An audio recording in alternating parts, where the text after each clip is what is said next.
Yan, pinakatuktok na tayo ng bundok. Dito ako nag-iipon ng mga nyug ngayon. At ito na yung kapatagan ng bundok.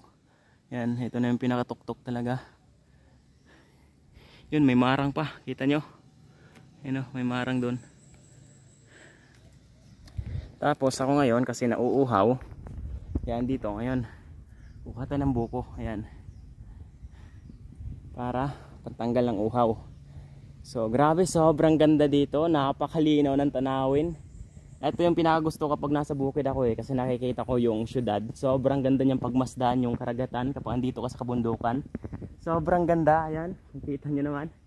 Grabe, nakakaamis. So ayun, bye bye na po muna kasi kukuha na ako ng buko kasi nauhaw na ako. Thank you.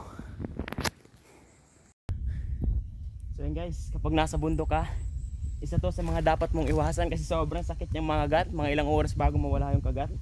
Mas malalaki to sa mga natural na langgam. Ito yung mga langgam dito sa bukid na talaga namang ang lalaki. Tapos pag kumagat talagang grabe. Yan, yan o, sobrang dami dyan. Yan, kita nyo. Nakagat o, aray. Nakagat na ako, yan o.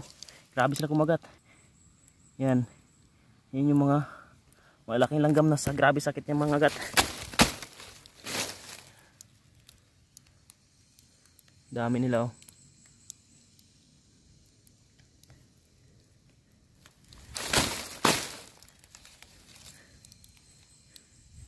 Yan, napakan natin kaya nakagat tayo kanina. Kasi kumuha tayo dito ng mga nyug. Yan. Kung maririnig nyo yung kagat nila, yan yung tunog oh. Parang nambabali yung mga kagat nila. Chik, yung ganyan.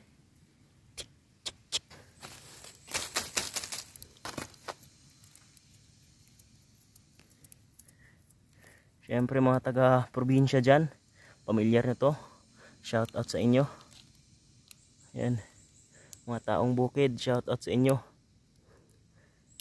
Mga kaprobinsya ko, shout out. At yun, dito na ako yan sa pinakatuktok ng bundok.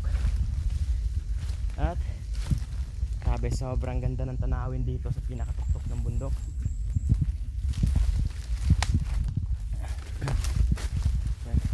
Tatapusin ko muna yung trabaho ko kasi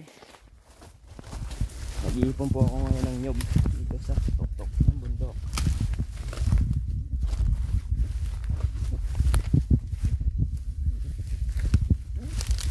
Yan, mga ipon natin yung mga nyug.